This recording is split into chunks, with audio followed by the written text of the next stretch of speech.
Chicken പൊരിക്കാതെ chicken പൊരിച്ച അതേ ലുക്കിൽ അതേ ടേസ്റ്റിൽ ഒരു ചിക്കൻ ഫ്രൈ തയ്യാറാക്കിയെടുത്താലോ. അതിന് വേണ്ടിയിട്ട് 500 ഗ്രാം ചിക്കനാട്ടോ ഞാൻ എടുത്തിട്ടുള്ളത്. അതിലേക്ക് നമുക്ക് 1 ടേബിൾ സ്പൂൺ ചെറുനാരങ്ങയുടെ നീര് ഒഴിച്ചു കൊടുക്കാം. പിന്നെ അതിലേക്ക് നല്ലൊരു കളറും ഒക്കെ കിട്ടാൻ വേണ്ടിയിട്ട് 1 ടേബിൾ സ്പൂൺ കാശ്മീരി മുളക് പൊടിയാട്ടോ ചേർത്ത് കൊടുക്കുന്നത്. എരിവിന് നമ്മൾ വീണ്ടും വേറെ ഐറ്റംസ് ഒക്കെ ചേർക്കുന്നുണ്ട്. അപ്പോൾ കാശ്മീരി മുളക് പൊടി ഈ ഒരു സമയത്ത് ചേർത്താൽ മതി. പിന്നെ ഒരു 1/4 ടീസ്പൂൺ മഞ്ഞൾപ്പൊടി ചേർത്ത് കൊടുക്കാം. ഒരു 1/2 ടീസ്പൂണിൻ്റെ അടുത്ത് ഉപ്പ് കൂടെ ചേർത്തിട്ട് നന്നായിട്ടൊന്ന് മിക്സ് ചെയ്തിട്ട് മാരിനേറ്റ് ചെയ്ത് വെക്കുക കേട്ടോ. ഈ ഒരു മാരിനേഷൻ നമുക്കൊരു അരമണിക്കൂറോളം റെസ്റ്റ് ചെയ്യാൻ വേണ്ടിയിട്ട് മാറ്റി വെക്കാം.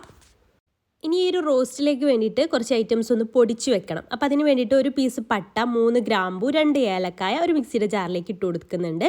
പിന്നെ നമുക്കതിലേക്ക് 1 ടീസ്പൂണ് മല്ലിയില്ലേ, പച്ചമല്ലി, അത് 1 ടീസ്പൂൺ ചേർത്ത് കൊടുക്കാം.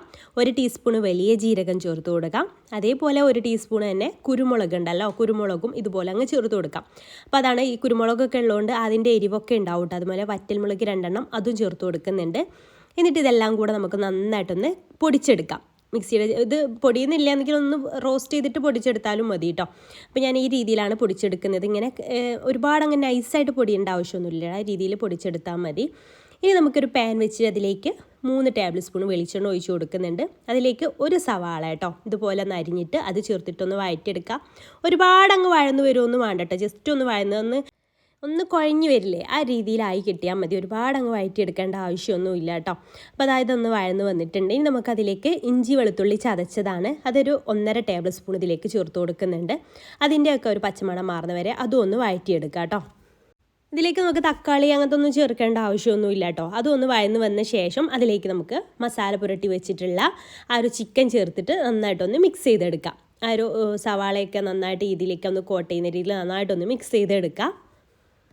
ഇത് നമുക്ക് എളുപ്പത്തിൽ തയ്യാറാക്കിയെടുക്കാനും പറ്റും, നല്ല ടേസ്റ്റും ഉണ്ട് ഈ രീതിയിൽ തയ്യാറാക്കിയെടുക്കുമ്പോൾ.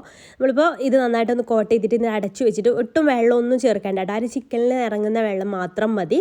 എന്നിട്ട് നന്നായിട്ടൊന്ന് മിക്സ് ചെയ്തതിന് ശേഷം അടച്ചു വെച്ചിട്ട് വേവിച്ചെടുക്കാം. ഇടയ്ക്കൊന്ന് തുറന്നിട്ട് മിക്സ് ചെയ്ത് കൊടുത്താൽ മതി. ഇത് വേവാൻ ആവശ്യമായിട്ടുള്ള വെള്ളം ഇതിൽ നിന്ന് തന്നെ ഇറങ്ങി വരും കേട്ടോ. കണ്ടോ, വെള്ളമൊക്കെ ഇറങ്ങി വന്നിട്ടുണ്ട്. അപ്പോൾ ഇടയ്ക്കൊന്ന് ഇതുപോലെ ഒന്ന് മിക്സ് ചെയ്ത് കൊടുക്കുക, അടി പിടിക്കാതെ ശ്രദ്ധിക്കുക കേട്ടോ. ഇടയ്ക്കിടയ്ക്ക് മിക്സ് ചെയ്ത് കൊടുക്കാൻ മറക്കരുത്. ഇതുപോലെ മിക്സ് ചെയ്തിട്ട് വീണ്ടും അടച്ചു വെച്ചിട്ട് തന്നെ വേവിച്ചെടുക്കുക. അപ്പോൾ അത് ഏകദേശമൊക്കെ ഒന്ന് കുക്കായിട്ട് വന്നിട്ടുണ്ട് കേട്ടോ. ഈ രീതിയിൽ ഏകദേശമൊക്കെ ഒന്ന് കുക്കായിട്ട് വന്നിട്ടുണ്ട്. ഈ ഒരു സമയത്ത് നമുക്കതിലേക്ക് നമ്മൾ പൊടിച്ച് വെച്ചിട്ടുള്ള ആ ഒരു മസാല പൊടികളുണ്ടല്ലോ, അത് ഇതിലേക്ക് അങ്ങ് ചേർത്ത് കൊടുക്കാം. ഏകദേശം വെന്ത് വന്നതിൻ്റെ ശേഷം കേട്ടോ അത് ചേർത്ത് കൊടുക്കേണ്ടത്. എന്നിട്ട് നന്നായിട്ടൊന്ന് മിക്സ് ചെയ്തെടുക്കുക. അതിൽ ഒഴിച്ചിട്ടുള്ള ആ എണ്ണയൊക്കെ ഒന്ന് തെളിഞ്ഞ് വരണം കേട്ടോ. ആ ഒരു സ്റ്റേജ് ആകുമ്പോഴാണ് നമുക്കിത് ഫ്ലെയിം ഓഫ് ചെയ്യേണ്ടത്.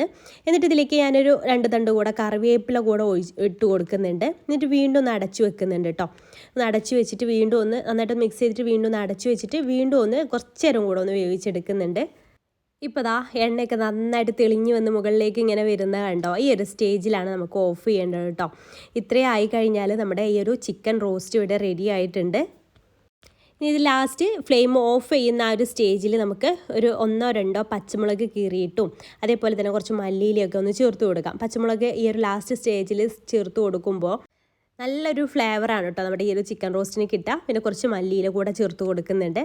പിന്നെ കറിവേപ്പില വേണമെങ്കിൽ വീണ്ടും ഒരു തണ്ടൊക്കെ നമുക്ക് ചേർത്ത് കൊടുക്കാവുന്നതാണ് കേട്ടോ. എന്നിട്ട് നന്നായിട്ടൊന്ന് മിക്സ് ചെയ്തെടുത്താൽ നമുക്ക് അടിപൊളി ചിക്കൻ റോസ്റ്റ് ഇവിടെ റെഡി കേട്ടോ. അപ്പോൾ ഇത് കാണുമ്പോൾ നമ്മൾ ചിക്കൻ പൊരിച്ചിട്ട് കടായി രീതിയിലൊക്കെ ചെയ്തതാണെന്നൊക്കെ തോന്നുമെങ്കിലും പൊരിച്ചിട്ടല്ലല്ലോ നമ്മൾ ചെയ്യുന്നത്. അപ്പോൾ നല്ല ടേസ്റ്റുമാണ്. അതേപോലെ തന്നെ കുറഞ്ഞ ഇൻഗ്രീഡിയൻസും മതി. ഇഷ്ടമായിട്ടുണ്ടെങ്കിൽ ട്രൈ ചെയ്ത് നോക്കുന്ന സമയത്ത് ഫീഡ്ബാക്ക് അറിയിക്കാൻ മറക്കരുത്. വീഡിയോ ഇഷ്ടമായിട്ടുണ്ടെങ്കിൽ മറ്റുള്ളവരിലേക്ക് ഷെയർ ചെയ്ത് കൊടുക്കാൻ താല്പര്യമുണ്ടെങ്കിൽ ഷെയർ ചെയ്ത് കൊടുക്കാനും മറക്കരുത് കേട്ടോ. പുതിയൊരു നല്ലൊരു വീഡിയോ ആയിട്ട് നമുക്ക് അടുത്തൊരു ദിവസം കാണാം. താങ്ക്